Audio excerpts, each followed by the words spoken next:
Welcome to NAS World. The success is not so far. Let's crack it with NAS World. In this video, we are discussing with some of the most expected MCQs for the UGC NET JRF as well as SET exam 2020. Here we are discussing on the most important topic of paper 1, that is teaching and research aptitude. Let's go through the questions. The first question, objectivity in research implies. The option 1 is exact judgment of the truth. Option B is finding consistency with reality. And third one is inter-researcher agreement. And the fourth one is methodological sophistication. Okay, objectivity in research implies. Okay, hope you get the answer. Let's go and check the answer. It is B. Okay, finding consistency with reality. We know that the objectivity is simply as a truth as well as the reality. It is the reality exists outside the investigation. Every findings we find in the research must have a reality. Means practically it's possible. Okay, this is a question which is asked in June 2002 UGC NET exam. Okay, objectivity mainly focus on the finding consistency with the reality. Okay, just go through the next question. That is, manipulation is always a part of. Manipulation is always a part of dash research. Okay, first of all, first option is historical research. The second one is fundamental research. Third one is descriptive research, and the fourth one is experimental research. Just think, manipulation is a part of dash. Okay, hope you get the answer. Let's go and check. The answer is D, that is experimental research. Okay, manipulation. Okay, here comes the experiment. First of all, what is historical research? We know that the research which is focused on the historical aspects. It's just similar to the dimension of the descriptive research, and it is just on the historical aspects. This research just focus on the historical aspects. And what is fundamental research? The fundamental research is also known as, we know that what fundamental research is also known as basic or pure research. Please kindly note down, the fundamental research is also known as basic or pure research. Okay, and it's just to add to the existing knowledge. This fundamental research are done to add the knowledge to the existing knowledge, nothing else. Okay, and in descriptive research, descriptive research is the research that can answer the questions such as what is or what was. Okay, what is or what was can be answered through descriptive research, and in that the informations are collected without any changing the environment. Okay, that is there is nothing manipulations. The manipulations are not possible or not done in descriptive research. Okay, and here just what is and what was can be described in descriptive research. Okay, and in the experimental research, we know that experiment research is also known as, please dot dot, causal studies.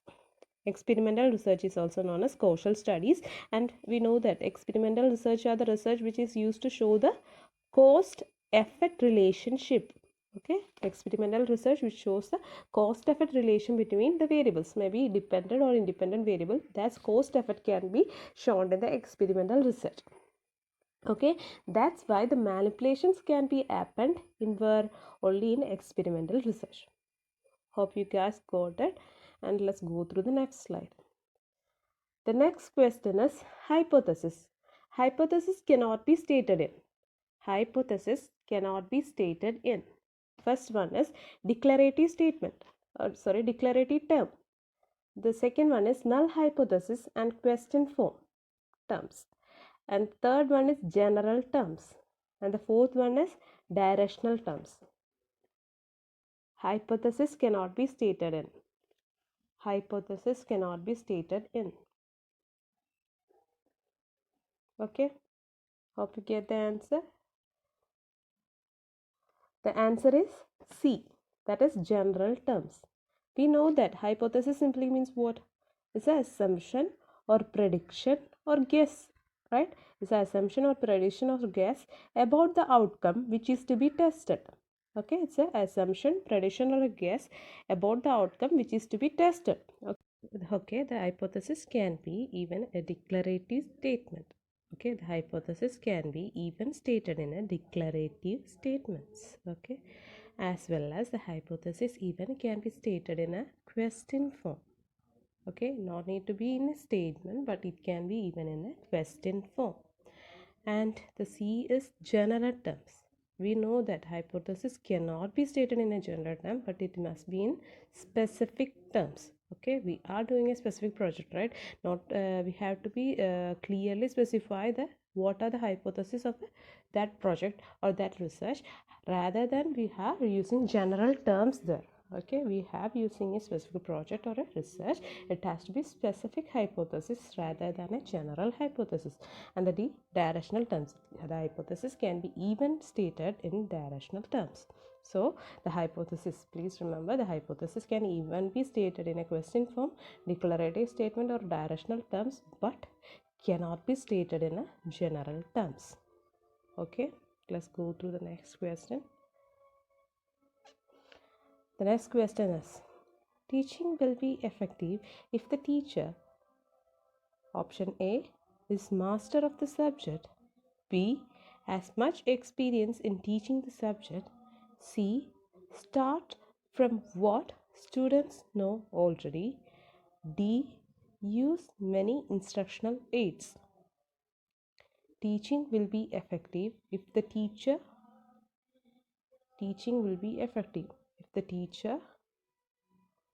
okay, hope you get the answer. Let's go through the answer. The answer is C. That is, the teaching will be effective if the teacher start from what the students already know. Okay, what the students know already. Okay, that is, we know that the first point is master of the subject. It is necessary, the teaching teacher must have the master in subject, as well as have good experience will be experience in teaching will be a good effective teacher, as well as if the teacher is using many instructional aids, she or he can be a good teacher. But the basic thing is he must know or she must know what the students know already. For example, if we are starting a new class or new topic we are going to start, first of all the teacher or effective teacher must understand what are the basic knowledge, or what is the basic, or what is the level of the students, or what is the ability or capability of the students, or what the students have already know about that topic has to be understand first. Okay, an effective teacher can be called as effective only if a teacher is able to understand the students. Okay, so before starting a chapter or a topic, she or he must know what the students have already know. That is the basic thing. Okay, the master in subject as well as experience in teaching as well as using many instructional aids are good or effective, but if she do not possess a character of knowing the students, okay, knowing the ability of the students, she cannot be or he cannot be an effective teacher.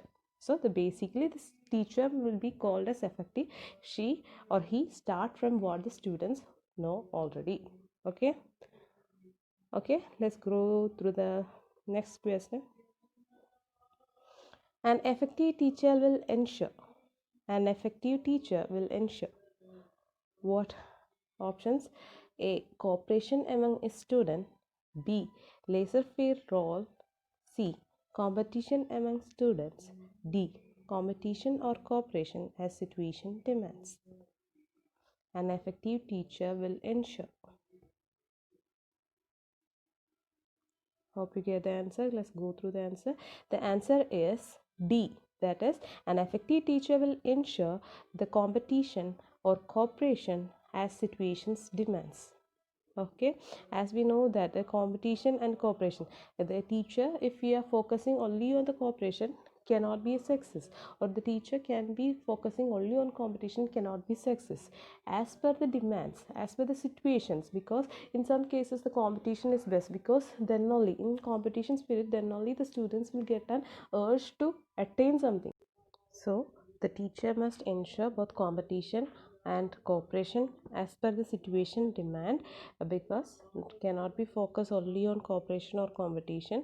As per the situation demands, the teacher has to be changed. In the lesson free role, we know that it's just getting less involved in others activity. It is also not good. The main thing is we have to be take part in all activity by combining them in cooperation, as well as making a competition in the classroom as per the situation demand. Okay, let's go to the next question. It's the last question, just go through it.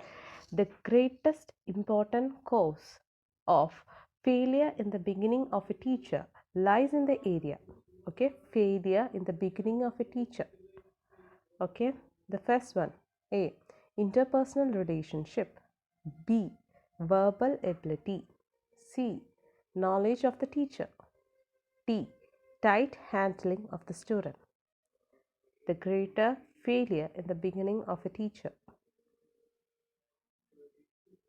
Okay, hope you get. Let's go through the answer. It's knowledge of the teacher.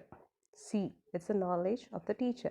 As we know that even if the teacher do not have a knowledge, getting an interpersonal relationship or having a verbal ability or having a tight handling of the students have no use. The main thing is the teacher must have a sufficient knowledge about the subject.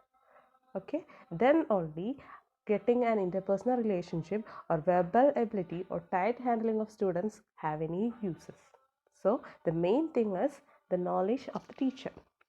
Okay, if without the knowledge of the teacher, it's a great failure of the teacher's life at the beginning.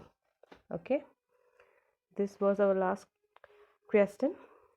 For more classes and details, please subscribe and register with NAS World. Thank you for watching. Keep in touch with us by pressing the subscribe button. For more videos and classes are yet to come on Paper 1 General Paper and Paper 2 on Commerce. Let's crack it with NAS World. Thank you.